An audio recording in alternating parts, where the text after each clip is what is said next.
Леонардо да Винчи, Leonardo da Piero da Vinci, 1452-1519, жоғары Ренессанс өнеріне орасан зор үлес қосқан итальяндық ұлы суретші, тамаша ғалым, өнертапқыш, ойшыл, музыкант, әмбебап адамның ең жарқын үлгісі. Леонардо ди Пьеро да Винчи, қайта өрлеу дәуірінің суретшісі, мүсінші, өнертапқыш, суретші, философ, жазушы, ғалым, полимат, әмбебап адам. Болашақ кемеңгер дүниеге келген. Асыл Пьеро да Винчи мен қыз Катарина арасындағы махаббат қарым-қатынасының нәтижесінде. Сол кездегі әлеуметтік нормаларға сәйкес, Леонардоның анасының шығу тегі төмен болғандықтан, бұл адамдардың некеге тұруы мүмкін емес еді. Бірінші баласы дүниеге келгеннен кейін ол құмырашыға үйленді. Катерина өмірінің соңына дейін онымен бірге өмір сүрді.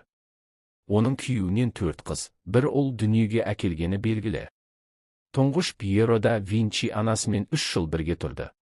Леонардоның әкесі ол туғаннан кейін бірден дворян отбасының бай өкіліне үйленді, бірақ оның заңды әйелі мұрагерді дүниеге әкеле алмады. Үйленгеннен кейін 3 жыл өткен соң Пьеро ұлын үйіне апарып тәрбиелеуді бастады.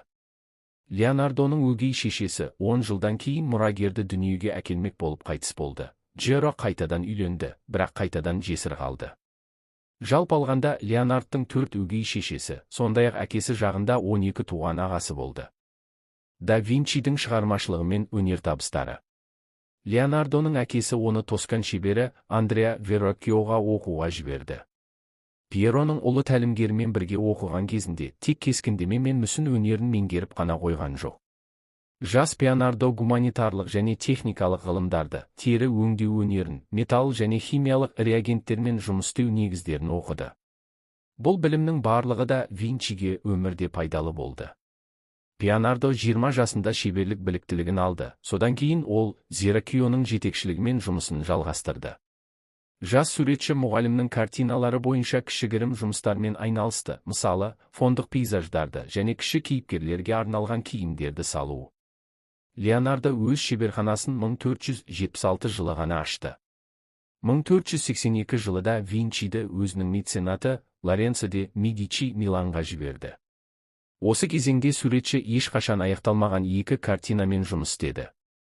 Миланда герцог Людовико Сфорца Леонардоны сот қызметкерлеріне инженер ретінде жазды. Жоғары лауазымды тұлғаны қорғаныс құрылғылары мен соттың көңілін көтеруге арналған құрылғылар қызықтырды. Да Винчи өзінің сәулетші ретіндегі талантын және механик ретіндегі қабілеттерін дамытуға мүмкіндік алды. Оның өнертабыстары замандастары ұсынғаннан да жақсырақ болып шықты. Инженер Миланда қалды. Герцог Сфорца 17 жаста. Осы уақыт ішінде Леонардо Мадонна и Гроте және Эрмина бар ханым суреттерін салды. Өзінің ең әйгілі Витрувиялық адам суретін жасады. Франческо Сфорцаның ат спорты ескерткішінің сазда макетін жасады. Доминикандық монастыр асханасының қабырғасын соңғы кешкі ас композициясымен бояды және бірқатар анатомиялық аппараттар мен сызбаларды жасады. Леонардоның инженерлік таланты 1499 жылы Флоренцияға оралғаннан кейін де оған пайдалы болды. Ол да Винчидің әскери механизмдерді жасау қабілетіне сенген герцог Чезаре Борджианың қызметіне кірді. Инженер Флоренцияда 7 жылдай жұмыс істеді, содан кейін Миланаға оралды. Осы уақытқа дейін ол Лувр мұражайында сақтаулы тұрған өзінің ең әйгілі картинасы бойынша жұмысты аяқтады. Шебердің екінші миландық кезеңі 6 жылға созылды, содан кейін ол Римге кетті. 1516 жылы Леонардо Францияға барып, өмірінің соңғы жылдарын сонда өткізді. Шебер өз сапарында өзімен бірге студент және да Винчидің көркемдік стилінің басты мұрагері Франческо Мельциді алып кетті. Леонардо Римде небәрі 4 ода өткізгеніне қарамастан, дәл осы қалада оның атындағы мұражай орналасқан. Мекеменің 3 залында сіз Леонардоның дизайны бойынша салынған жабдықты көре аласыз. Картиналардың көшірмелерін, күнделіктердің фотосуреттерін және қолжазбаларды көре аласыз. Итальяндық өмірінің көп бөлігін инженерлік және сәулеттік жобаларға арнады. Оның өнертабыстары әскери және бейбіт сипатта болды. Леонардо танктың, ұшатын аппараттың, өздігінен жүретін арбаның, прожектордың, катапульттың, велосипедтің, парашюттің, жылжымалы көпірдің, пулеметтің тәжірибелік үлгілерін жасаушы ретінде танымал. Өнертапқыштың кейбір сызбалары әлі күнге дейін зерттеушілер үшін жұмбақ күйінде қалып отыр. Жеке өмір. Шебердің жеке өмірін өзі құпия сақтаған. Леонардо күнделіктері үшін кодты пайдаланды, бірақ оны шешкеннен кейін де зерттеушілер сенімді ақпарат ала алмады. Құпиялылыққа да Винчидің дәстүрлі емес бағыттылығы себеп болған деген нұсқа бар. Суретшінің ер адамдарды жақсы көретіндігі туралы теория жанама фактілерге негізделген зерттеушілердің болжамына негізделген. Жас кезінде суретші содомиялық іспен айналысты, дегенмен қандай сапада екені белгісіз. Осы оқиғадан кейін шебер өзінің жеке өміріне қатысты пікірлерге өте құпия және сараң болып кетті. Леонардоның мүмкін әуесқойлары арасында оның кейбір студенттері бар. Олардың ең танымалы Салай жас жігітке әйелдік келбет берілді және да Винчидің бірнеше картиналарына үлгі болды. Шомылдыру рәсімін жасаушы Иоанн картинасы Леонардоның Салай суретке түсірген аман қалған жұмыстарының бірі. Мона Лизада осы моделден боялған, әйел көйлегін киген деген нұсқа бар. Айта кету керек, Мона Лиза және шомылдыру рәсімін жасаушы Иоанн картиналарында бейнеленген адамдар арасында физикалық ұқсастық бар. Да Винчи өзінің көркем туындысын Салайға өсиет еткені де шындық. Тарихшылар Леонардоның ықтимал әуесқойларының қатарына Франческо Мельциді де қосады. Итальяндықтың жеке өмірінің құпиясының тағы бір нұсқасы бар. Леонардстың Эрмині бар ханым портретінде бейнеленген Сесилия Галлеранимен романтикалық қарым-қатынаста болған деп саналады. Бұл әйел Милан герцогының сүйіктісі, әдеби салонның иесі және өнердің меценаты болды. Ол жас суретшіні миландық богемиялықтардың үйірмесімен таныстырды. Да Винчи жазбаларының арасынан Сесилияға жазылған хаттың нобайы табылды. Ол «Менің сүйікті құдайым» деп басталатын хаттың нобайы зерттеушілер Эрминді ханым портретінде бейнеленген әйелге деген бос сезімнің айқын белгілерімен салынған деп болжайды. Кейбір зерттеушілер олы итальяндық тән махаббатын мүлде білмеген деп есептейді. Ол ерлер мен әйелдерге тән емес. Бұл теорияның контекстінде Леонардо бала тудырмаған монахтың өмірін басқарды деп болжанады. Ұрпақтары бірақ үлкен мұра қалдырды. Өлім және қабір. Заманауи зерттеушілер суретшінің өлімінің ықтимал себебі инсульт болды деген қорытындыға келді. Да Винчи 67 жасында қайтыс болды. Бұл 1519 жылы болды. Замандастарының естеліктерінің арқасында ол кезде суретшінің ішінара сал ауруынан зардап шеккені белгілі. Леонардо 1517 жылы инсульт алғандықтан зерттеушілердің пікірінше оң қолын қозғалта алмады. Сал ауруына қарамастан, шебер өзінің шәкірті Франческо Мельцидің көмегіне жүгініп, белсенді шығармашылық өмірін жалғастырды. Да Винчидің денсаулығы нашарлап, 1519 жылдың аяғында көмексіз жүру қиынға соқты. Бұл дәлелдер теориялық диагнозға сәйкес келеді. Ғалымдар атақты итальяндықтың өмірін 1519 жылы екінші рет ми қан айналымының бұзылуымен аяқтады деп санайды. Шебер қайтыс болған кезде Амбуаз қаласының жанындағы Шато-дю Клос-Люседе болды. Ол өмірінің соңғы 3 жылын сонда өткізді. Леонардоның өсиетіне сәйкес оның денесі Сент-Флорентин шіркеуінің галереясына жерленді. Өкінішке орай шебердің моласы Гугенот соғыстары кезінде жойылды. Итальяндық жерленген шіркеу тоналды. Содан кейін ол қатты апатқа ұшырады және Читио Дамбойс жаңа иесімен бұзылды. Роджер Дукос 1807. Сент-Флорентин капелласының қирауынан кейін көптеген жерлеулердің қалдықтары жылдар бойы араласып, бақшаға жерленді. ғасырдың ортасынан бастап зерттеушілер Леонардо да Винчидің сүйектерін анықтауға бірнеше әрекет жасады. Бұл мәселеде жаңашылдар шебердің өмірлік сипаттамасын басшылыққа алып, табылған останкалардан ең қолайлы фрагменттерді таңдады. Олар біраз уақытқа дейін құпия сақталды. Жұмысқа археолог Арсен Уссе жетекшілік етті. Сондай-ақ ол да Винчидің бейітінен болуы мүмкін құлпытастың сынықтарын және кейбір сынықтары жоққан қаны тапты. Бұл сүйектер Читио Дамбойс алаңындағы Сент-Гюбер капелласында суретшінің қайта қалпына келтірілген қабіріне қайта жерленді. 2010 жылы Сильвано Винчети бастаған зерттеушілер тобы Ренессанс шеберінің қалдықтарын эксгумациялауды жоспарлады. Қаңқа Леонардоның әкесі жағындағы туыстарының жерленген жерінен алынған генетикалық материалды қолдану арқылы анықталуы керек еді. Италиялық зерттеушілер қажетті жұмыстарды жүргізу үшін қамал иелерінен рұқсат ала алмады. Бұрынғы Сент-Флорентин шіркеуінің орнында өткен ғасырдың басында 400 жылдық мерейтойына орай граниттен ескерткіш орнатылған. Атақты итальяндық қайтыс болғаннан бері Инженердің қайта қалпына келтірілген бейіті және оның бюсті бар тас ескерткіші Амбуаздағы ең танымал көрікті жерлер. Да Винчи картиналарының құпиялары. Леонардоның жұмысы 400 жылдан астам уақыт бойы өнертанушылардың, дін зерттеушілерінің, тарихшылардың және қарапайым халықтың санасын жаулап алды. Итальяндық суретшінің туындылары ғылым мен шығармашылық адамдар үшін шабыт болды. Да Винчи картиналарының сырын ашатын көптеген теориялар бар. Олардың ең танымалы Леонардо өз шедеврлерін жазғанда арнайы графикалық кодты қолданғанын айтады. Бірнеше айнадан жасалған құрылғыны пайдалана отырып, зерттеушілер Мона Лиза және шомылдыру рәсімін жасаушы Йоанн картиналарындағы кейіпкерлердің көзқарасының сыры бөтен планетаға ұқсайтын бетперде киген тіршілік иесіне қарауында екенін анықтады.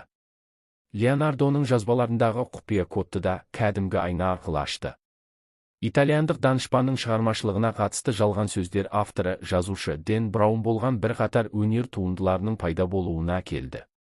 Оның романдары бестселлерге айналды.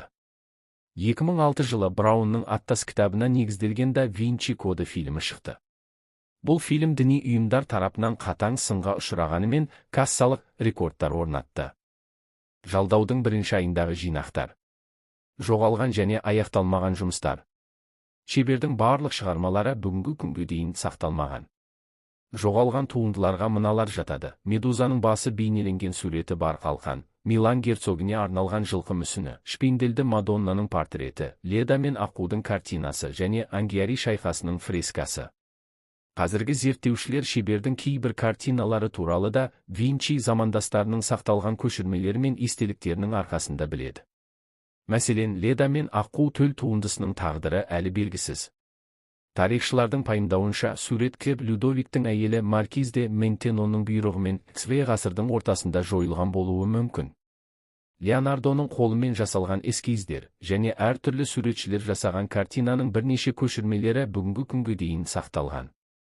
Картинада Аққудың құшағындағы жас жалаңаш әйел, оның аяғында үлкен жұмыртқалардан шыққан сәбилер ойнап тұрған. Бұл шедеврді жасау кезінде суретші әйгілі мифтік оқиғадан шабыттанды. Бір қызығы, Леданың Аққу кейпіне енген Зевспен жұптасу оқиғасына негізделген картинаны тек Да Винчи салған жоқ. Леонардоның өмір бойы қарсыласы Микеланджело да осы көне мифке арналған суретті салған. Кенеп Буонаротти Да Винчидің жұмысындай тағдырға тап болды. Леонардо мен Микеланджелоның картиналары француз корольдік коллекциясынан бір уақытта жоғалып кетті. Атақты итальяндықтың аяқталмаған жұмыстарының ішінде сиқыршыларға табыну картинасы ерекше көзге түседі. Кенепті 1841 жылы августиндік монахтар тапсырды, бірақ шебердің Миланға кетуіне байланысты аяқталмай қалды. Клиенттер басқа суретшіні тапты, ал Леонардо картинамен жұмыс істеуді жалғастырудың мағынасын көрмеді. Зерттеушілер Кенеп композициясының итальяндық кескіндемеде баламасы жоқ деп есептейді. Картинада Мәриямның жаңа туған Иса мен магилермен бірге бейнеленгені, ал қажылардың артында салт аттылар мен пұтқа табынушылық храмының қирандылары бейнеленген. Леонардо 29 жасында Құдайдың ұлына келген адамдардың арасында суретте өзін бейнелеген деген болжам бар. Қызықты фактілер. 2009 жылы діни құпияларды зерттеуші Лин Пикнет Леонардо да Винчи және Сион бауырластығы кітабын жариялап, әйгілі итальяндықты жасырын діни тәртіптің қожайындарының бірі деп атады. Да Винчи вегетарианшы болған деген пікір бар.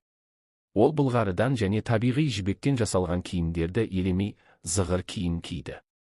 Зерттеушілер тобы Леонардоның дынықсын шебердің аман қалған жеке заттарынан бөліп алуды жоспарлап отыр. Тарихшылар Да Винчидің анасы жағынан туыстарын табуға жақын екенін айтады. Қайта өрлеу дәуірі Италиядағы асыл әйелдерді менің ханым деп атайтын уақыт болды. Итальян тілінде Мадонна, Маданна. Ауызекі сөйлеу тілінде өрнек Монна болып қысқартылды. Бұл Мона Лиза картинасының атауын сөзбе-сөз Мадам Лиза деп аударуға болатынын білдіреді. Рафаэль Санти да Винчиді ұстазы деп атады. Ол: Мен Леонардоның Флоренциядағы шеберханасына барып көрдім. Кейбір қасиеттерді қабылдайды. Оның көркемдік стилі. Рафаэль Санти де Микеланджело Буонаротиді өзінің ұстазы деп атады. Аталған үш суретші қайта өрлеу дәуірінің басты тұлғалары болып саналады. Австралиялық энтузиастар ұлы сәулетшінің өнертабыстарының ең үлкен көшпелі көрмесін жасады. Көрме Италиядағы Леонардо да Винчи мұражайының қатысуымен әзірленген. Көрме 6 құрлықты аралап үлгерді. Оны пайдалану кезінде 5 миллион келушілер қайта өрлеу дәуірінің ең атақты инженері Леонардоның барлық істерінде талапшыл және дәл болған туындыларын көріп қолмен ұстай алды. Ол сурет салуға әуес болған кезде де сурет салуды бастамас бұрын нысанды толық зерттеп шығуды талап етті. Леонардо да Винчи техника мен гидравликаға орасан зор үлес қосты. Ғалым велосипед, доңғалақ құлпын, прожекторды, катапультты т.б. ойлап тапты. Леонардо да Винчидің қолжазбалары баға жетпес. Олар толығымен 19-20 ғасырларда ғана жарияланған. Леонардо өз жазбаларында өз ойларын атап қана қоймай, оларды сызбалармен, эскиздермен және сипаттамалармен толықтырды. Бір қызығы, ұлы ғалым лираның өзіндік виртуозы болған. Бір кездері оған қарсы сот процесі болды, және ол, ең алдымен, музыкант ретінде пайда болды. Адамзат тарихындағы ең үлкен құпия, Мона Лизаның күлкісі. Ол неге күледі, оның бойында не жасырылады? Ұлы суретшілер, философтар мен ғалымдар бұл сұрақпен жүздеген жылдар бойы күресіп келеді. Көптеген нұсқалар бар. Олардың әрқайсысы назар аударуға лайық, бірақ ешкім ешқашан шындыққа жете алмады. Бір теория Мона Лизаның күлімсіреуі оның баласын жасырын алып жүргенін білуден пайда болды деп мәлімдейді. Басқа ғалымдардың пайымдауынша, әдемі портрет түсіріліп жатқанда, жас келіншектің көңілін арнайы шақырылған суретшілер тамашалаған. Леонардо да Винчи оң және сол қолын жақсы ұстаған. Оның бала кезінен бір ауыр дерті бар, оқу кемістігі, сөз соқырлығы.